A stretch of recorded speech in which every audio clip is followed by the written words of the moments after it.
to come up with a methodology to look for patterns in all this. And what I find fascinating, Jacques, because I've looked into the UFO issue for many years myself now, is that you're coming back in a bigger way at a moment where I think we who have been in this field for a long time need someone like you. I don't think I recall a time where more and more UFO reports have been coming, and they look so credible, they look so important, and I'm just glad that you're coming back into the field again. Well, I never had any delusions about solving the problem, by myself or with a small group. I've always thought that I had a responsibility because I've been in a position to receive valuable reports from people, through my writing and through the places where I've worked and my association with the privilege of being associated with people like Alan Hynek and others.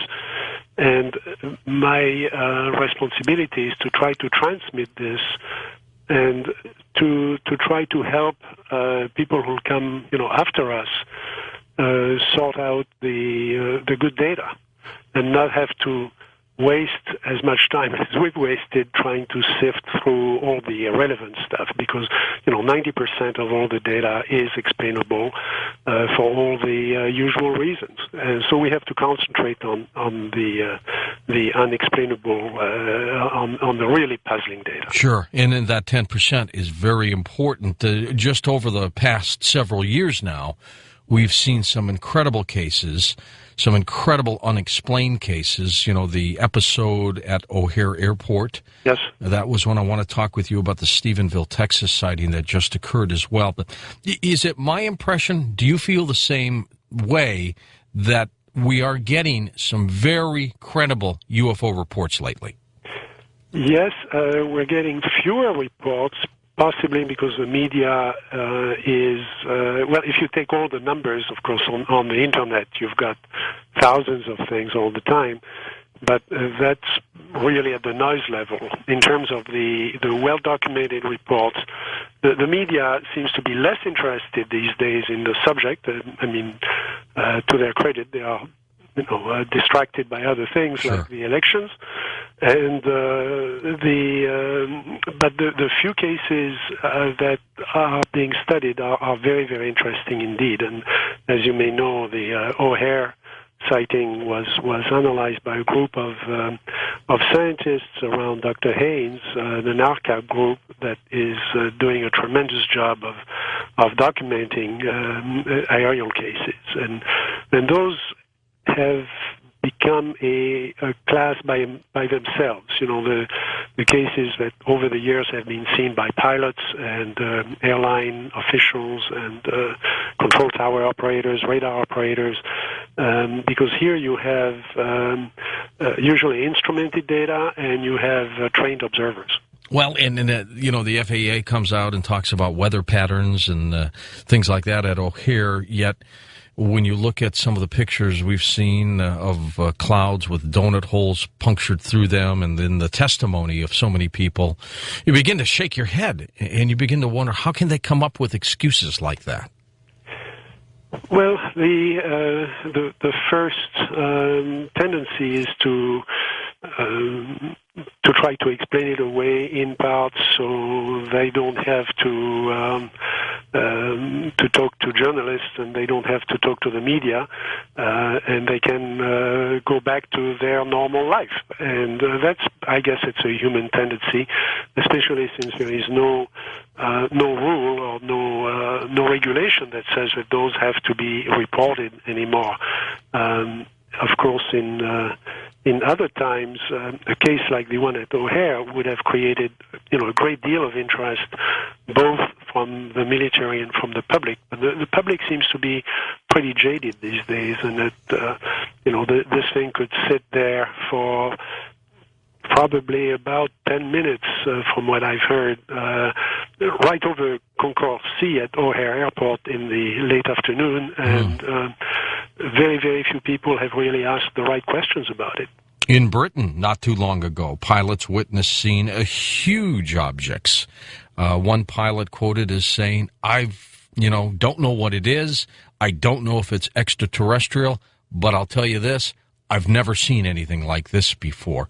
And we're getting more and more of this, like the Stephenville, Texas sighting, of course, too. So many witnesses seen this huge 3 football field long object again. Is it possible with all these recent sightings, Jacques, that we might be looking at the same object or the same craft, whatever it might be? It seems to be... there was a time, I guess, in the 70s and 80s when we being the ufology community, the people who were trying to make some sense out of all this, thought that there were clear patterns of objects in terms of size and shape and so on. That seems to have broken down, and my colleagues may disagree with me on that, but we have more and more reports of large triangles. More and more reports of very, very large objects like the one that you mentioned over England. Actually, it wasn't over England. It was over the channel between England and France. So the English are saying, why don't, they are telling the French, why don't you investigate it? It's not one of ours. And the French are saying, well, maybe it's English, so. But that's usual, bureaucratic behavior.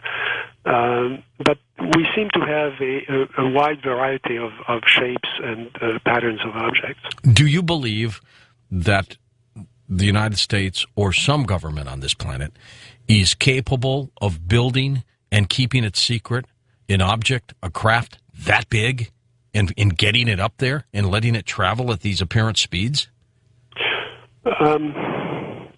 As you know, professionally, I follow technology. My business is really... As a venture capitalist. Investing in high technology, usually as the first money. So we see a lot of very creative, ambitious new things.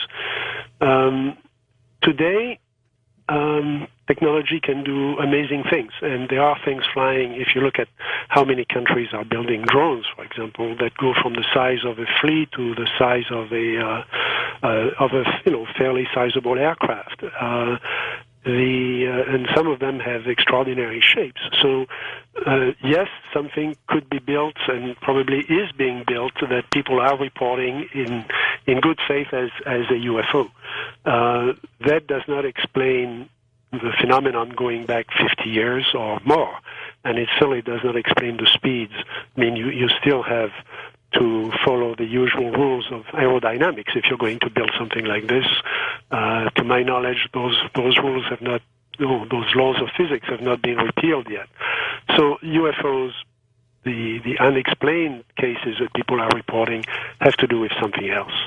Also, if we had that technology, then why are we still flying B-52s over Afghanistan? Exactly. Let's talk a little bit about this Stephenville, Texas sighting. Have you had an opportunity to look into this one, Jacques? I have not. I'm concentrating on just a few cases at a time, and I like to go back and work on old cases. I know, a number of people have looked at the Stephenville case, and I have not done a special study of it. When you put together the Alien Contact trilogy in the second volume, Confrontations, you looked at some incredible UFO cases. Was there one that really stood out for you? There is a series of cases in Brazil that still, that's the one thing that I come back to again and again and again. My wife and I had we went to Brazil 3 times to meet with people there and to study cases there fairly quietly. But the third time we were in the area around Belém, between Belém and Manaus, at the mouth of the Amazon, and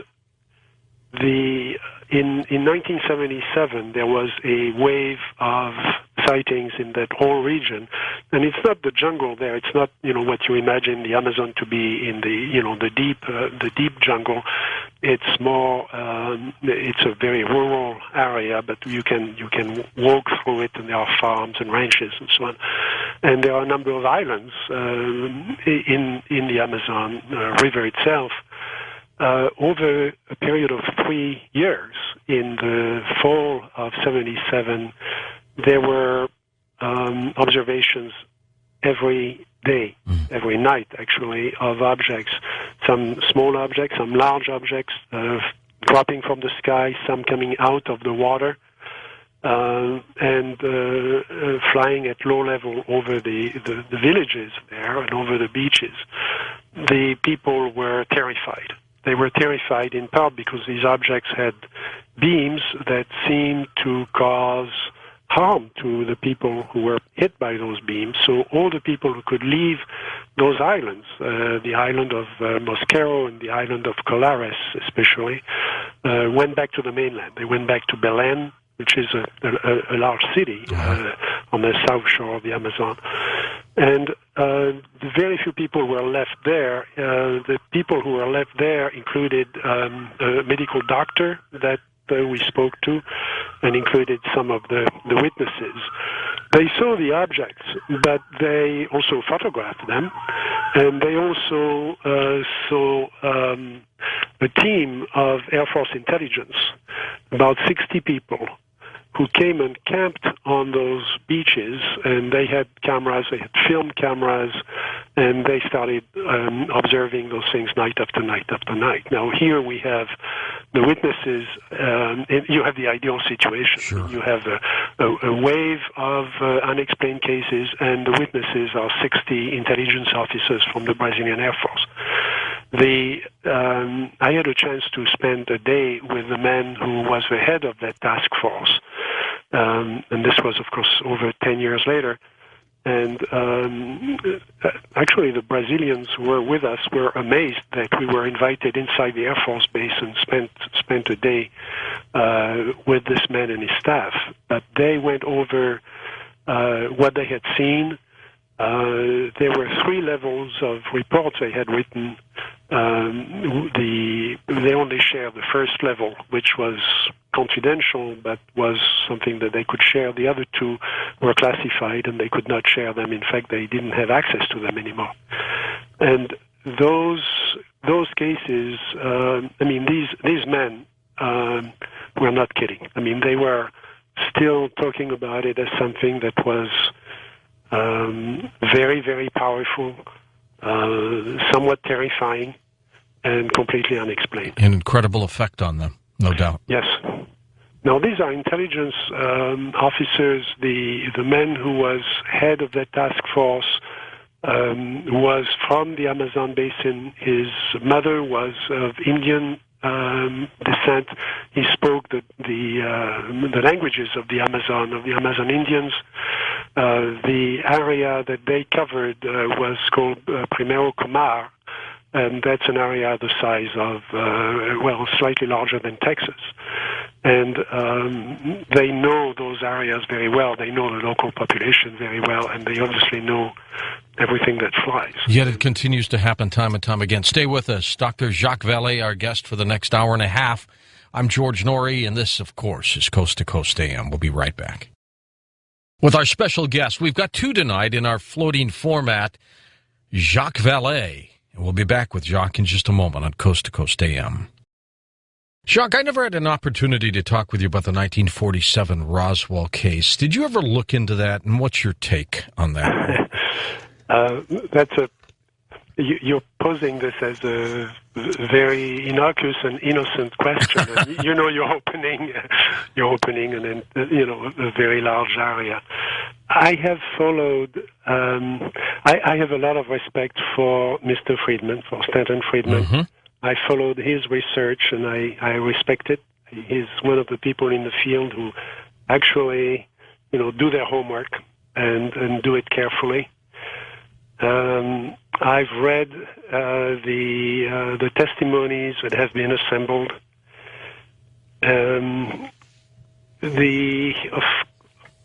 I think most people don't realize that for many, many years, Roswell was just not mentioned in the context of UFO research. Right. It's really in the 80s that it became became an item of interest for people. Before then, I mean, there were lots of cases in 1947 that were more interesting to people, and there were all these rumors about crashed things, but you could never pin them down. You could never really, the witnesses never wanted to be mentioned, and so on. Roswell then emerged, and there was suddenly a lot of publicity about it, and it became a cause célèbre, if you allow me to slip into French. I have a problem with making Roswell such a prominent case, because then the whole in the discussion between about the phenomenon with skeptics, right. The skeptics will say, well, guys, give us one case. I mean, you have too many cases.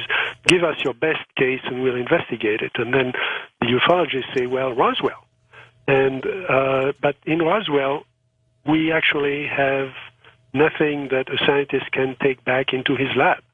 We have testimony from apparently honest, people who are remembering something that happened many years right. ago. The testimony, when you look at the different books and the different studies, is very confusing and contradictory. The description of what, and again, there is no question that something fell from the sky in Roswell. No doubt, no doubt. There is no question something fell from the sky.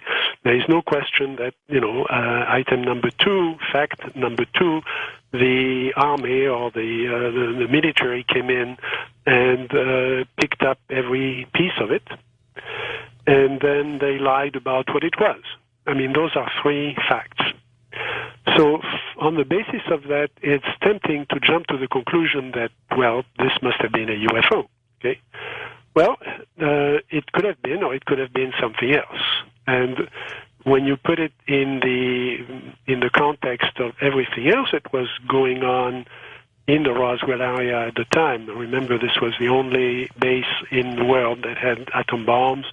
This was also an area where a lot of research was going on, including medical research that has never really been documented very well.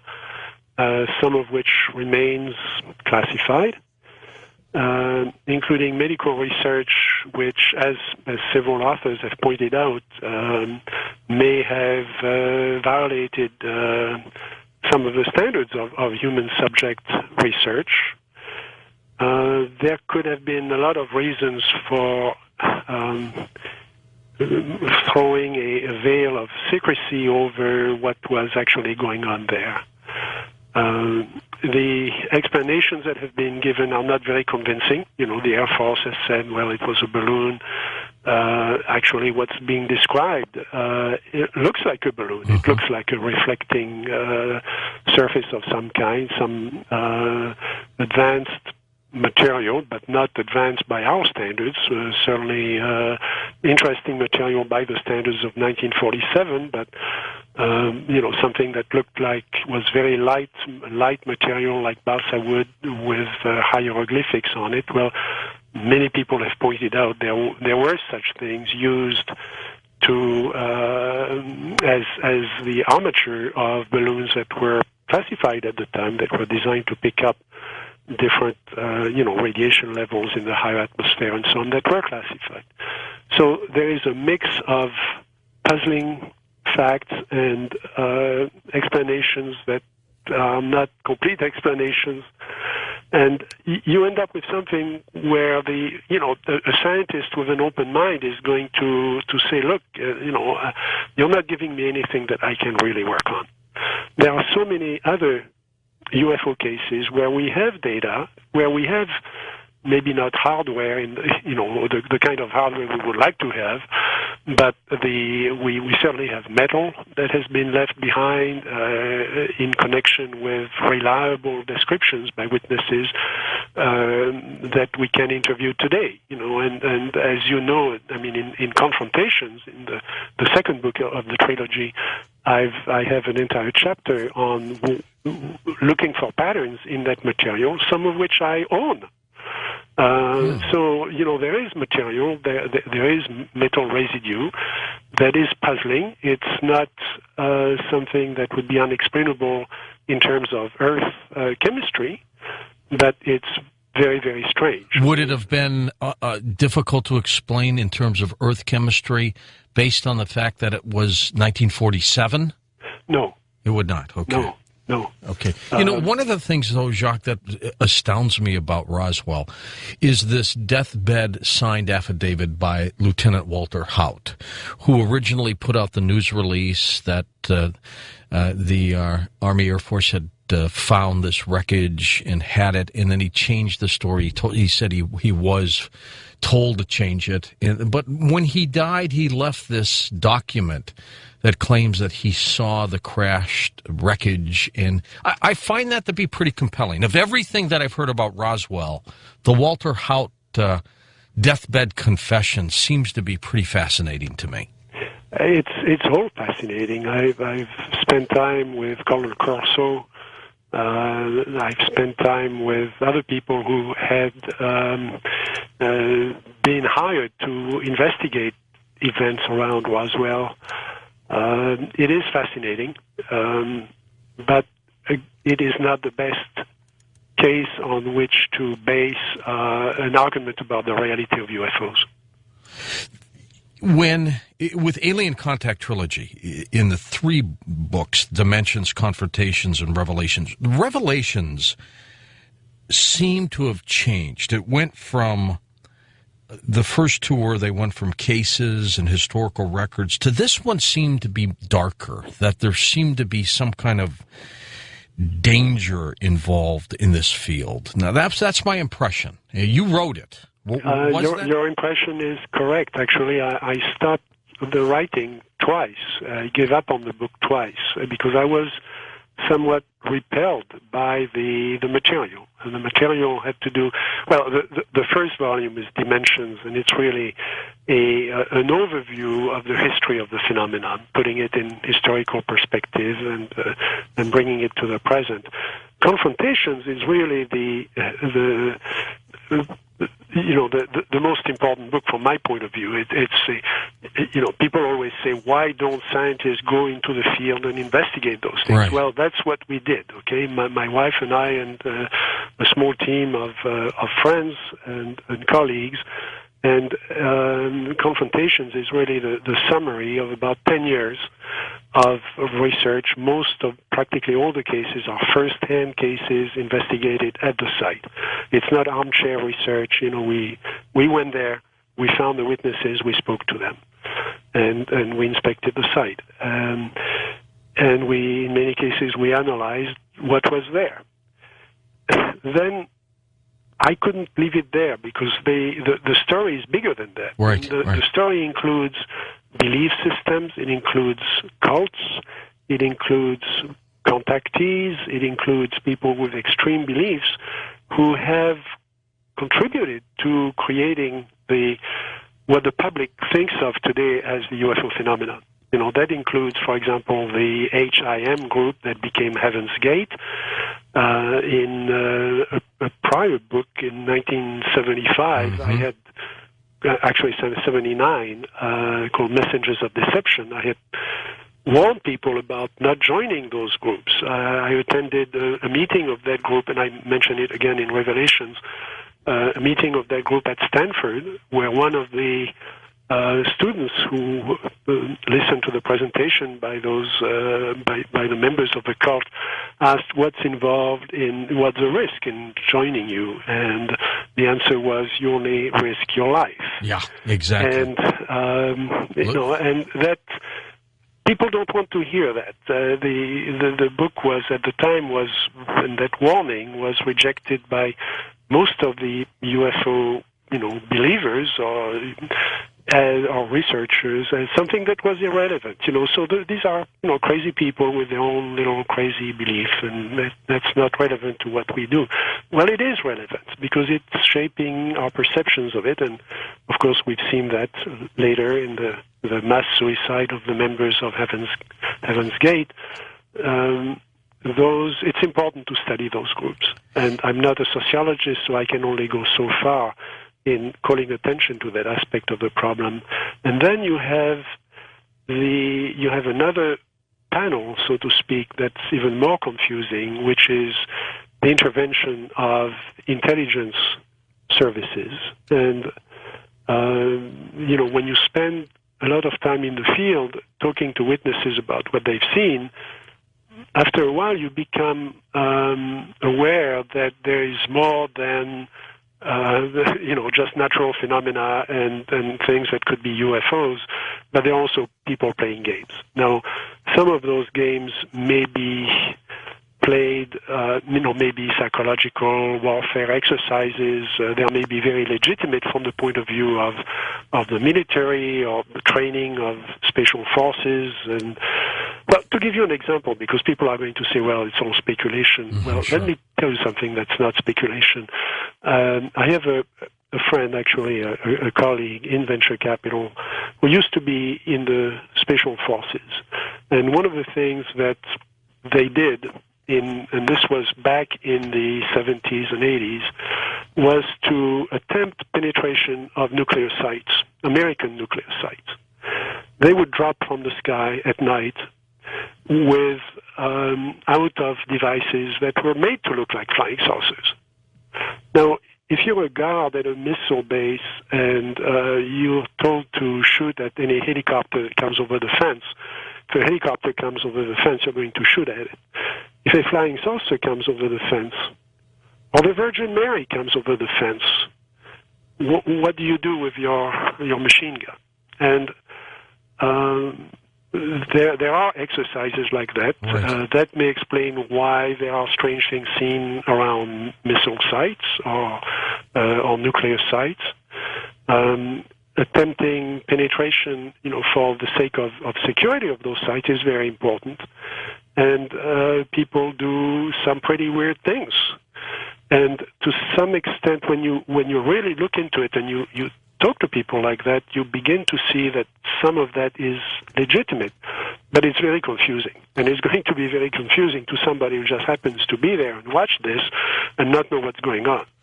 So I thought I had to document some of those cases, and some of the prominent UFO cases of the 70s and 80s and 90s, in my opinion, are just such exercises.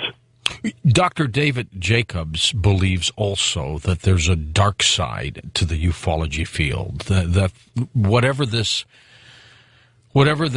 mission is of whatever these may be, he believes that it's not on friendly terms here. Do you somewhat agree with that? Well, I've discussed it with Dr. Jacobs.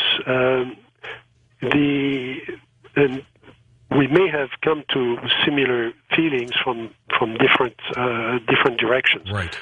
My feeling about the fact that those things are not necessarily friendly, assuming there is a form of consciousness associated with it, comes from what happened in Brazil, for example, where definitely there was hostile behavior. It was hostile behavior, but it wasn't. Those things were not really displayed as weapons. I mean, they could have, they could have done much more harm if what we think about the technology is correct.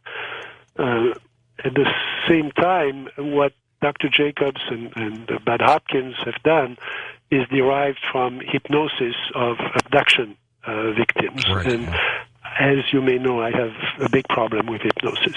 I don't think hypnosis is the right way to analyze those cases. Yeah, you don't believe it extracts the right information. Well, I'm no expert in that, but I read what experts have written, and I've consulted with a number of psychiatrists and psychologists, clinical psychologists, and people who teach hypnosis to clinical psychologists.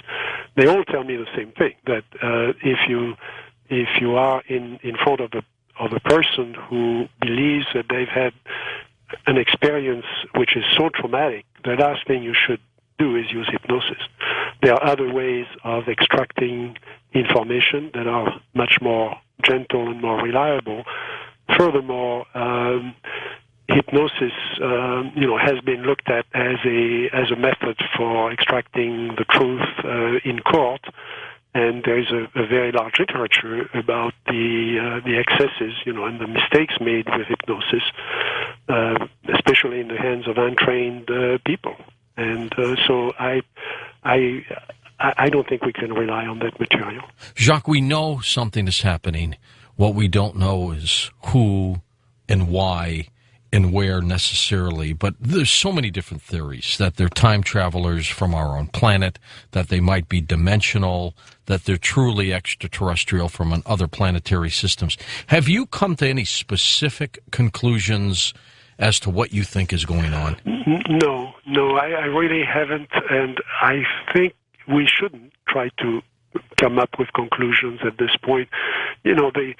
It's true that it's very confusing, and there is all that data, but we have a way of addressing that, and it's called science, and the science has never been done. No, it hasn't caught up with us at all. People like, Dr. James McDonald, Dr. Hynek, and myself, and Dr. Haynes, and a number of other people, Dr. Poher in France, and so on, have studied this with our training as scientists, but we haven't done science. I mean, that's not the way you do science. The way you do science is you fund a number of teams in competition with each other.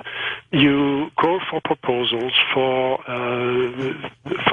research with a particular goal, usually a limited goal. You don't try to solve the whole problem at once. You try to go for chunks of it.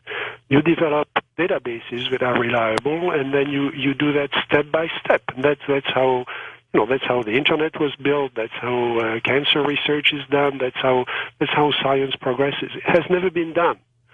So how can we even hazard hypotheses? I mean, sure, we can speculate, certainly in science fiction, which is something I love.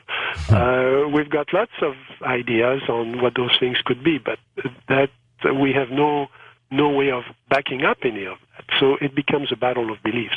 Jacques, we're at the top of the hour. We've got one more hour to go with you, and one of the things we'll do is open up the phone lines. And we're with Dr. Jacques Vallée. If you've been following the UFO field for a long, long time, well, you know who he is. And if you're brand new to it, well, you'll find out in just a moment. This is our floating format night, so this will be Dr. Vallée's last hour with us. We'll take your phone calls next hour, 2 hours with Stephen Bassett, as we talk about the push to get through the truth on Coast to Coast AM. Jacques, the Billy Meier case perplexes me, the one from Switzerland, of course. I mean, some of his pictures from years gone past, absolutely staggering. Now that we're into the computer age and Photoshop, you wonder a little bit, but it is just an incredible story.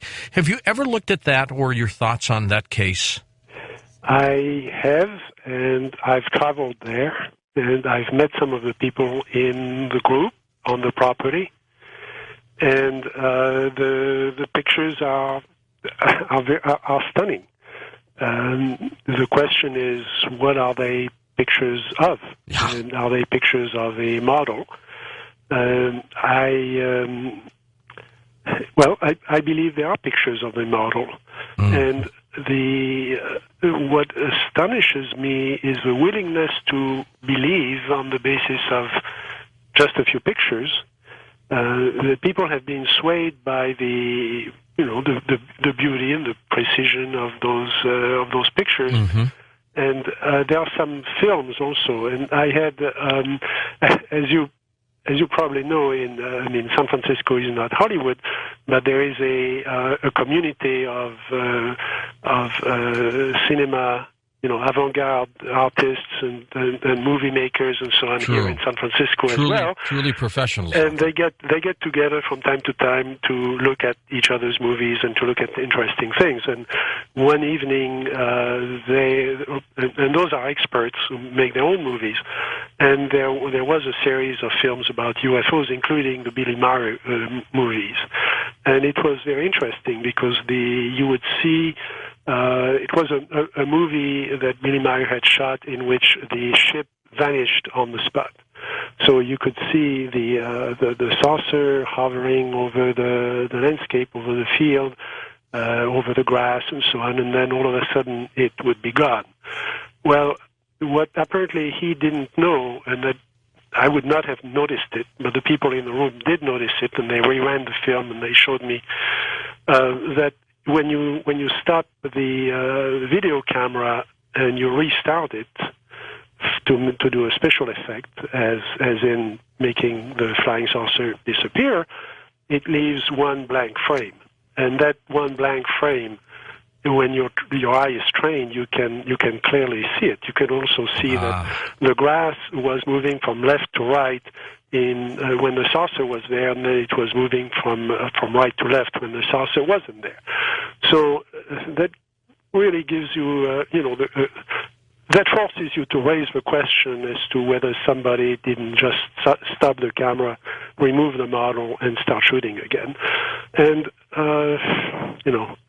those things are easy to do, and unfortunately, there are too many fakes and too many hoaxes in this business, especially in the more modern cases, and especially now that the internet is around. Oh my! Yeah. It creates a market for that. What the lesson from, and I can't prove that, and I'm not accusing anybody of anything, but those are my suspicions. Okay, let's take some phone calls and continue chatting with you this hour. And by the way, what's the future hold for you? What's next? I continue to be very interested in this because it's my business. I mean, my business is to try to understand what technology can do, what science can do, and I really think the UFO phenomenon is an opportunity to do some good science. Again, I don't have the answer, but mainstream physics today is speculating about the nature of time, about the possibility of multiple universes, of parallel universes, and when I listen to what the UFO witnesses are telling me, they're not describing spacecraft. They are describing something that could literally come out of nowhere and disappear into nowhere. They're describing things that, for example, in one case that I'm studying carefully now, several witnesses, including policemen, were within a few meters, this was in France, of an object that came down as a light.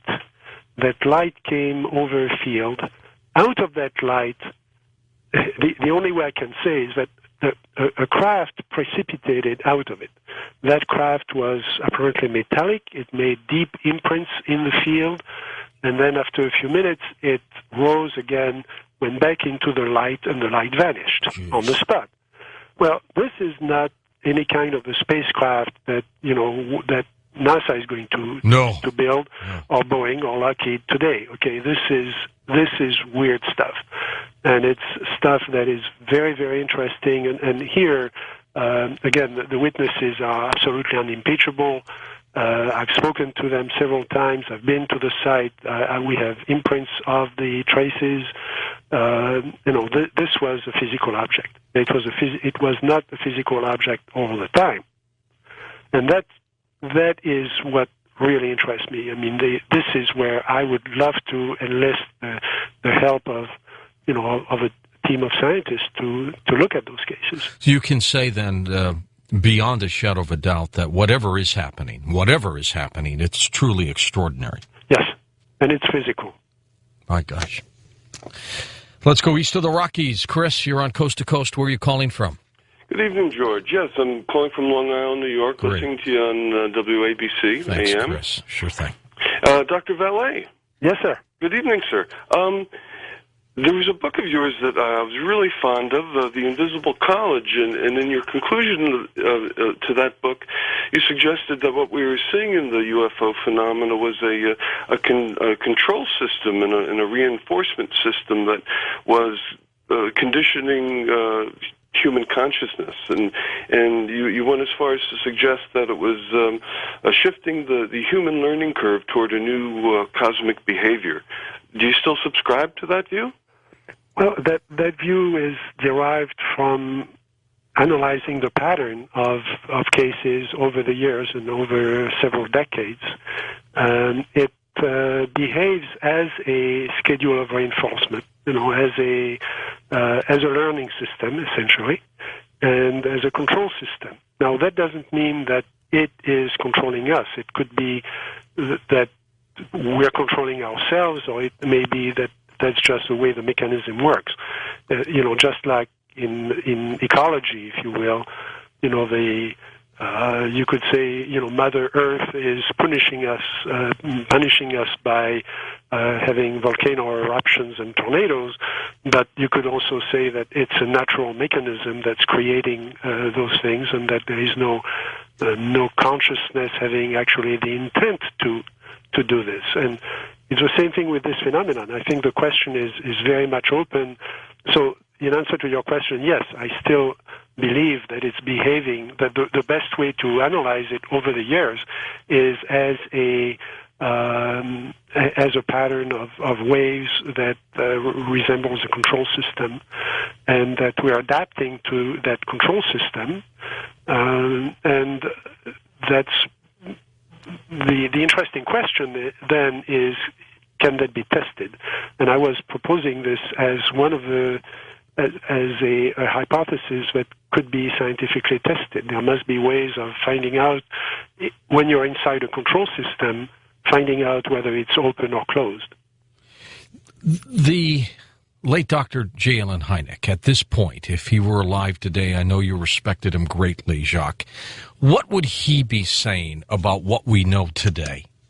Would his views have changed at all over the years? Dr. Hynek was a man with many levels. He confessed to me that the reason he got into science was not for the power and the glory of science, but to find the limitations of science. He was very much, at one level, he was very much a mystic.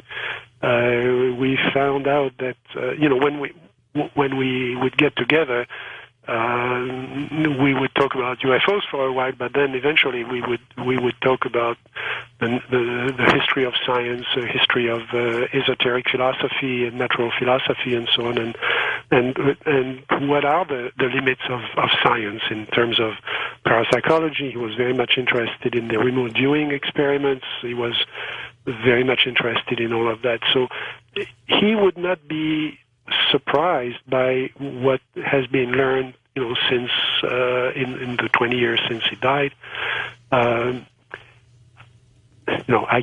I can't tell you what he would be. He was a very creative man. I can't tell you what his ideas would be now, but I think he would have moved on to increasingly philosophical view of this whole thing, because he certainly, I've only been doing this for 50 years.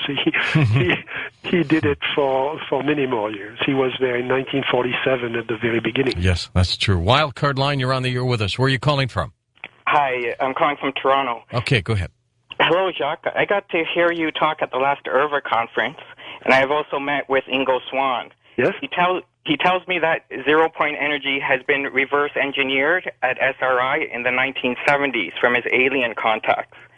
He also can see the future quite well and did not miss 9/11. The information that comes out of remote viewing forewarns of future disasters. So why was 9/11 not prevented? Well, that's a tough one. I have followed, of course, some of the research that a number of people have been doing about zero-point energy. That goes back many years. It goes back to from pure physics, without any reference to UFOs necessarily or to remote viewing. Physicists have been speculating about zero-point energy theories for many years. To my knowledge, it has not been demonstrated. The theories seem to be getting better and better. I'm not an expert in that area of physics. I certainly hope, given the fact that we're running out of energy on the Earth, I certainly hope that somebody is going to come up with a way to harness it. I mean, we should explain what zero-point energy is. There is, of course, electromagnetic frequencies throughout the universe, and you can put a similar similarity or metaphor of a pendulum. When the pendulum stops swinging, it still has a tiny little movement around the 0 point of rest. Well, that's what there is a similar thing for electromagnetic energy, and that 0 point of rest represents a tremendous amount of energy when the current theories about electromagnetic radiation predicts that an enormous amount of energy would be stored in certainly if you could tap the energy of the universe. However, the question is how can you extract it, and actually how do you put numbers behind the coefficients, the parameters in the theory, and is that really something that it's ever going to be practical, or is it just a theoretical curiosity? I certainly hope that somebody has a breakthrough about that. There is a book called the Road to 0 Point that summarizes all that research. That's a very good book. On 9/11, I did not know that Ingo had remote viewed and predicted 9/11. So I can't comment on that. I was not aware of that either. Okay, let's go to our West of the Rockies line. Jonathan, you're on Coast to Coast. Hi there. Hello, how you doing? Well, Jonathan from Los Angeles. Hello, George and Dr. Valet. I would like to ask Dr. Valet if he's familiar with the mysterious lights on the moon, and also is that a plausible explanation, and if so, what is his hypothesis? And I'll take the answer off the air. Thank you very much. Yes, sir. Well, lights have been noticed on the moon for many, many years. Of course, going back to the 18th and 19th century, as soon as people had telescopes that were good enough, the number of observers, both amateurs and professionals, spent many, many nights watching the moon, mapping the moon, which is a fairly easy thing to do. And they noticed strange lights. There is no question that, and those were usually flashes of light, or they were linear patterns of light, or they were just glowing spots. And there is no question that happened. Now, there are a number of explanations.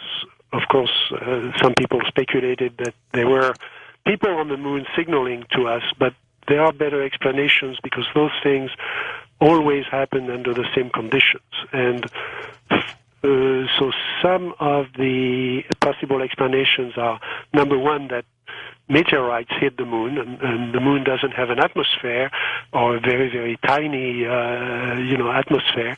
But when there is an impact, it could create a flash of light, and you would see it. The sun can reflect on rocks that have, a particular structure to create a flash of light as well. And there may also be gases from the moon itself that would be glowing, just as we do have that kind of phenomenon on Earth. So I'm not saying that swamp gas. I don't think there are swamps on the moon.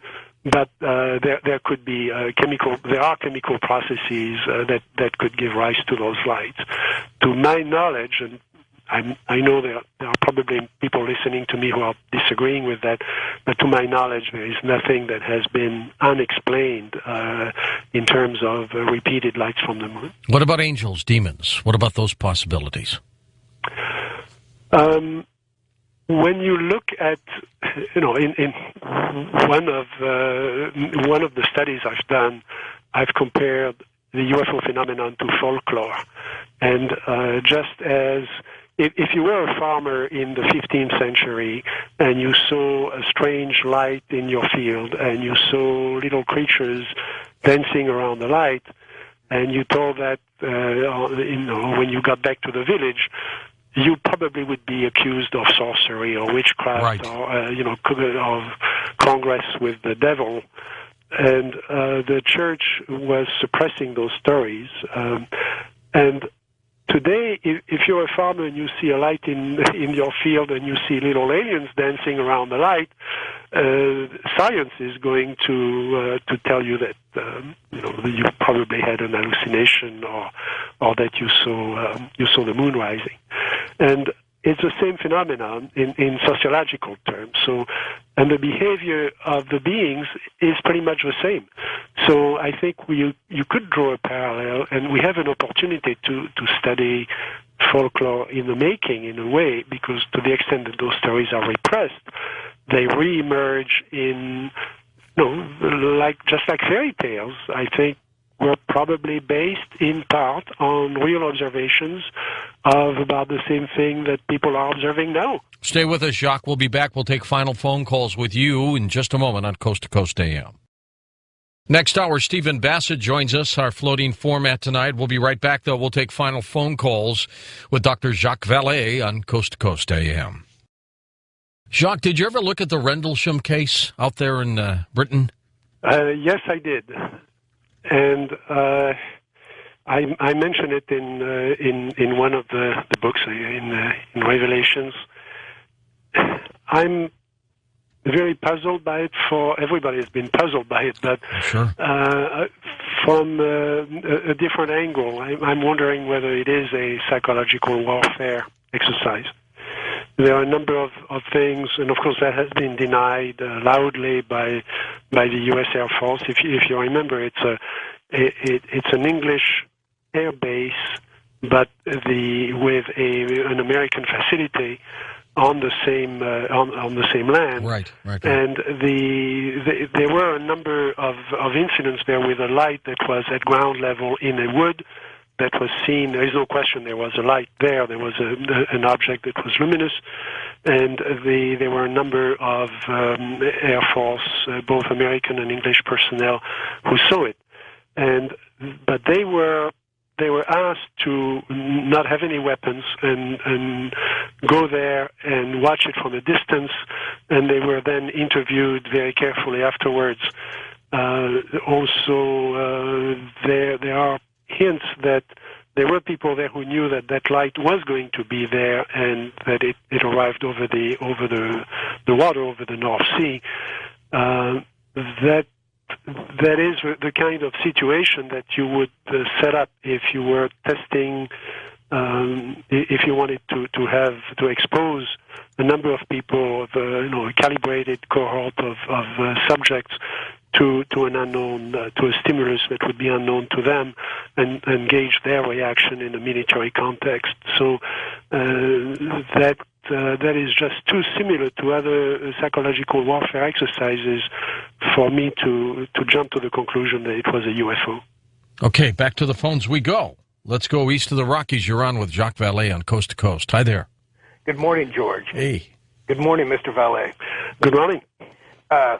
I'm fascinated by the incident in South America, and I understand that the intelligence commander committed suicide. Yes. And there were photos taken. Colonel Rolando Lima. I was wondering if the government gave you access to those photos. And I know you were interrupted by the break, and if you could go into a little more detail. And thank you very much, sir. I haven't. There is a part of the story that I have not written about. After we were briefed by the colonel about what they saw, and we spent about an hour looking at the report, and the report was day by day, hour by hour, minute by minute description of trajectories of objects and descriptions of objects that came out of the Amazon and objects that flew over, that dropped from the sky, and we also, as I mentioned, interviewed a doctor who had treated about 40 people who had very peculiar symptoms after being exposed to the light of those objects. Well, after that, some of the military people took us aside, invited us to their home, and they were obviously extremely frustrated by the whole situation and the way they had been treated and the way the reports had been essentially covered up. And they had preserved, even though they no longer had access to those reports, they had preserved some of the pictures they had taken. And these people were serious. For example, they had, one of the things they had done is they had changed the pattern for the airlines over the entire area of the mouth of the Amazon, so that they changed the landing patterns for Belém and the approach pattern for Belém and Manaus for a period of 3 months. So there was nothing flying over that area. There were no aircraft, no balloons, no human craft flying over that area. So if there was something in the sky, it was a UFO. And they took pictures. And we had a chance to see some of those pictures. They included objects that were flying at night over the canopy and illuminating the canopy of the forest and underneath. There was no question that this had been real. Now, if you go to Brazil now and you go to the major cities and the major universities and you ask doctors and you ask military people whether this happened, they'll say, "Oh yeah, those folks in the fields and in those peasants, they see all kinds of things, and they relate it to their spiritual beliefs in spirits and so on, and don't pay attention to that." Well, that's a reaction of big city folks, big city scientists. Who've never taken the trouble to go there. When you go there and you speak to the people who were there in 1977, and again, these were Air Force intelligence officers, and you spend a couple of days with them, you get it, that this was very real. We also spoke to fishermen. It was very simple. We went to the beach, and you have the boats are there on the sand, and the fishermen are working with their nets. And we went up to them and we said, "Do you guys remember what happened around here in '77?" And they said, "Oh yes, we do, because we couldn't fish anymore." They fish at night.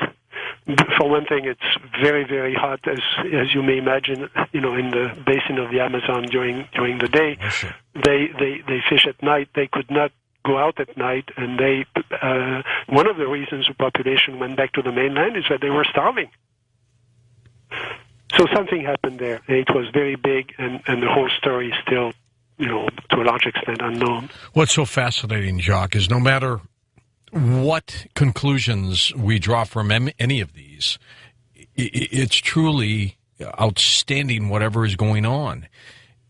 Now, if we had to, I think of a reason, not necessarily who or where, but what about the why? Why is this happening? I can't begin to speculate about this. We haven't done the science. Nobody has really looked at it on a global basis systematically. We've started to do that, and there are a number of groups that are working towards that. There are a number of scientists who are certainly willing to spend time on it. As you may know, there is a new project in France now that is staffed to look at new cases and also working on statistics on the old cases. That's the kind of thing that should be done, and there should be an exchange of data. Also, I do believe that the U.S. government has lots of data. I don't know whether they have hardware. Some of my friends are convinced that there is hardware. They do, yeah. There is certainly material. I have, as I mentioned, I have strange metal. I've reported on that in confrontations. There are a number of samples around that can be tested. The government has a lot of data that it has not made available to scientists. And by now, isn't it about time that material be made available? Have you ever tested any of the material that you have? Yes. And what?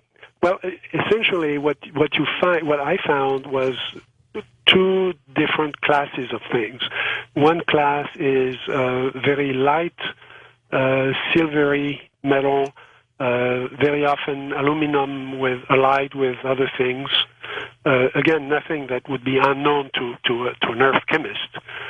Dr. Sturrock at Stanford has analyzed some samples of magnesium that appeared under very, very strange conditions, again in Brazil, and they looked for isotopes, unusual isotope ratios.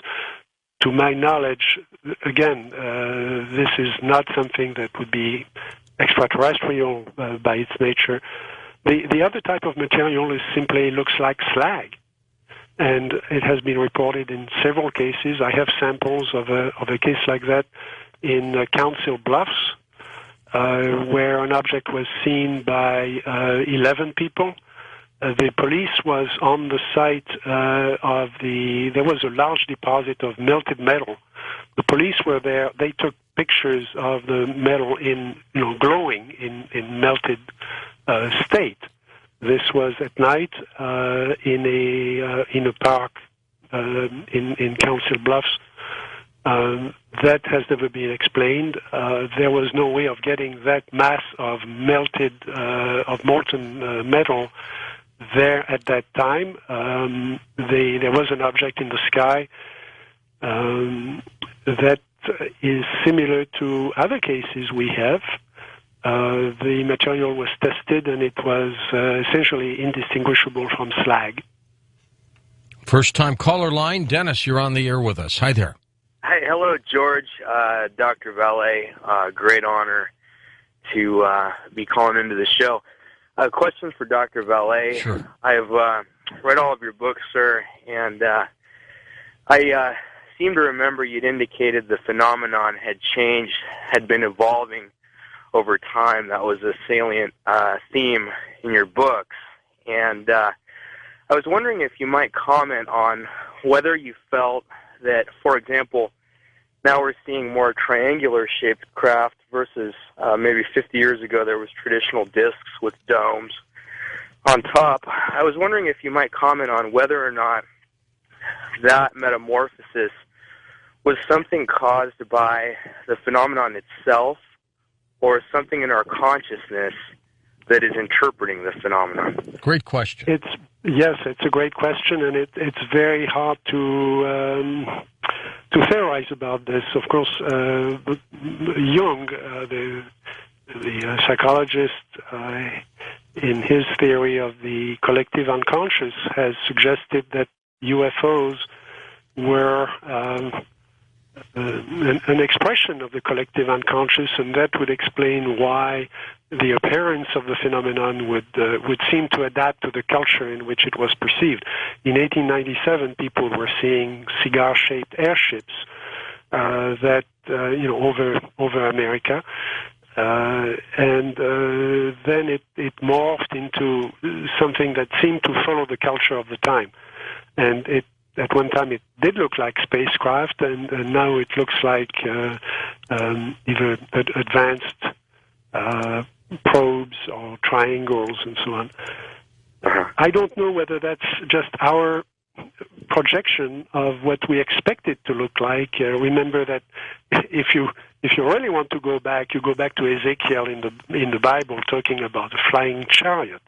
Well, what he describes has nothing to do with a chariot, but that was the word that he had available to describe something that moved and that seemed to have wheels. And so it's very difficult to peel out the linguistic layer and the perception layer from and get back to the actual phenomenon.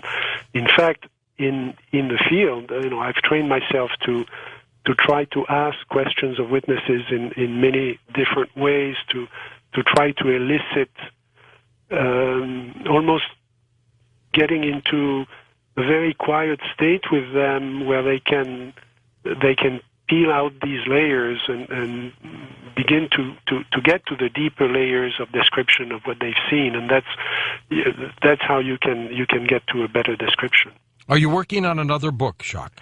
No, sir. I think I'm done from now. I've written a novel that was published in France last year, and I'm making it available in English through Amazon now. It's called Stratagem. And, you can say things in fiction that you can't say as a scientist in nonfiction. So I'm having fun with that, but I don't plan to write anything more on the subject. All right, and what's the name of it again? Stratagem. Stratagem. Okay, how do you spell that? Stratagem. Stratagem. The stratagem is the ruse of war. Okay, very good. West of the Rockies, you're on with Jacques Vallée. Hi there. Yes, hi there. Good evening, Mr. Nouri. Dr. Vallée, your name and your books were household words and objects as I was growing up, so this is quite a delight. Thank you. And you're welcome. And my question, this is, I'm going to try to frame it as succinctly as I can.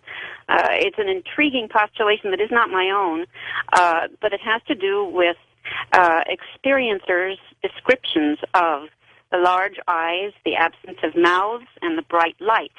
And someone, at a time that I just absolutely cannot give you a source for this, I just don't remember, mentioned the comparison to the birthing styles. Before we had Lamaze and Bradley and soft lights, in other words, the bright light of perhaps an approaching craft being the surgical light, the attendants, the doctor, the nurses with masks, which would prevent their mouths from showing, which would translate to the absence of mouth, and the large eyes.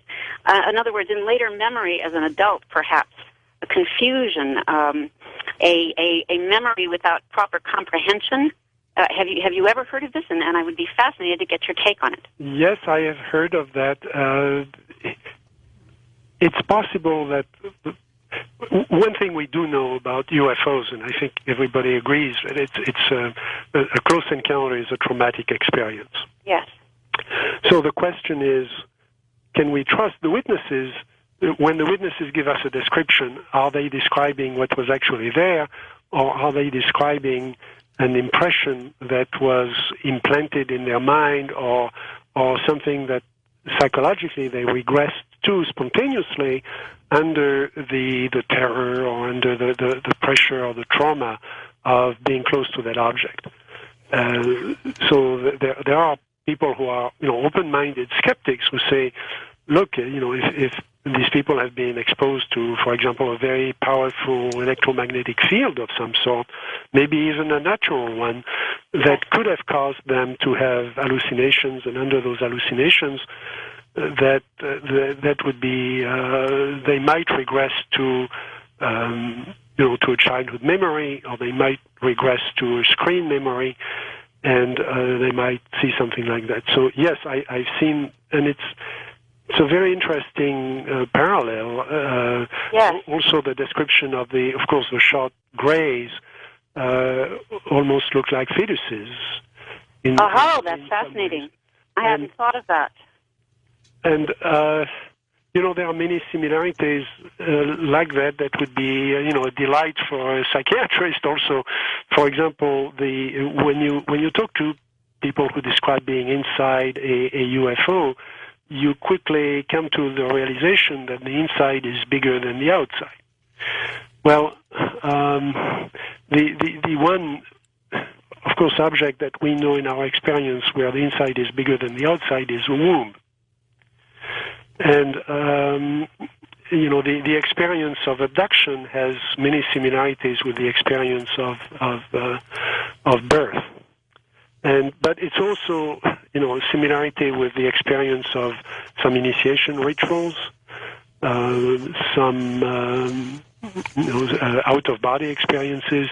So I think we would have to take all of that together, and I'm certainly not trained, you would need anthropologists, you'd need people trained in mythology, people trained in psychiatry, to put all that together and to really map it into the body of data that the abductees are giving us.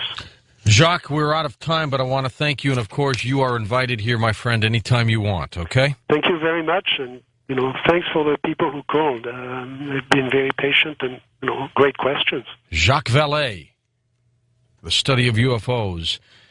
you've got to include Dr. Jacques Vallée. I'll be back in a moment. Floating format tonight. Stephen Bassett comes in as we continue to talk about the government imposing this embargo of truth on UFOs.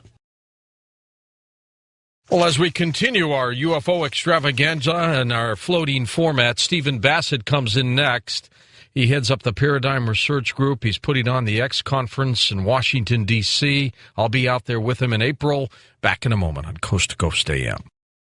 Stephen Bassett, leading advocate for ending the 60-year government-imposed truth embargo regarding the extraterrestrial presence in the human race. He is a political activist. He's a lobbyist. He's a commentator, founder of the Paradigm Research Group, and the executive director of the Extraterrestrial Phenomena Political Action Committee. And he is also the executive producer of the X Conference, which takes place out there on the East Coast in April. Stephen Bassett with us for 2 hours. Hey, Stephen, how are you? I'm fine, George. It's great to be with you again. Likewise. Lots been going on in the UFO community these days, huh? Absolutely. Stephenville, Texas, what's your take on that one? Well, you discussed it a little bit earlier today, and I know you've had people on the show previously talking about it. What's important about it from my perspective is, first and foremost, the amount of media coverage it's getting and the overall amount of media coverage on the UFO issue in general that we're seeing, it is dramatically increased over the last 2 years. The threshold by which the editors and reporters and whatever will now go after these stories has substantially been lowered. This is a sea change in media coverage, which has very significant implications for the disclosure process. Stephenville is an example of this. There was also another significant sighting in San Diego. It got some coverage for a while, but then that faded away. The Stephenville case got outstanding coverage for two primary reasons. One, the event occurred near the Crawford Ranch, President Bush's home in Texas, and jets were scrambled. Anytime jets are scrambled, that's very significant. A similar thing happened in July of 2002, right in the middle of my congressional campaign at the time, of all things, near Washington, D.C., where a UFO blue orb, large, was seen, extraordinary maneuvers, and it being, post 911 and being in the Washington area, they had to scramble the jet. Well, by doing that made it a story. The second thing that's important about the Stephenville sighting is, once again, it's very revealing. The government's sort of Pavlovian reaction, very defensive, denied that any jets were up there. Deny, isn't it? And then when they realized, wait a minute, it's impossible to not know F-16 when it flies over, or several of them. And there's a lot of people that saw it, and this isn't going to hold up. And so after a while, they reversed and said, yes, there were training jets there. What that means is they scrambled jets to go after this thing, which obviously they had to do because it was near the Crawford White House. So that was revealing. And then the third thing that's very significant about it is that the reporter that did the primary coverage of this for their local paper, the Empire Tribune, and did great stuff. I mean, wrote wonderful articles, front page stuff, which helped to generate enormous publicity for Stephenville and what have you, left the paper just recently, and that was significant. So he sort of had in this sighting an encapsulation of the whole last 60 years, right? In one thing, right, all in a big ball. So it's very educational to pick it apart. But George, I'll tell you, the one thing that distresses me the most, and something maybe somebody has not said on your show before. Look, I was raised in a military family, and I consider myself a pretty good citizen, and I'm not a raving nationalist, but I mean, I have great feelings for the United States. I have feelings for my country. It's an amazing place. It's allowed me to do a lot of wonderful things. And one of the reasons we are that way is because we have a military that's been extraordinarily loyal and patriotic, and we've just had no difficulties with it with respect to supporting the Constitution and maintaining our way of life. And the abuse that the military has taken at the hands of politicians, and particularly because of policies emanating out of what I call the secret empire, has been awful. And so when you have the military having to make these kinds of confabulations, saying, oh, no, we didn't have jets out there, and then having, oh, yes, we had jets out there, and then putting poor Colonel Haynes in front of the press in 1997 at the Pentagon, stating, "Okay, now look, it's the mogul balloon thing, and the test dummies were dropped." And the film of that actually shows the press saying, "But Colonel, those test dummies, weren't they dropped much later in the 50s?" And he says, "Well, yes, but there's time compression, and people get confused. As if you saw an alien body, you're going to forget what year you saw that."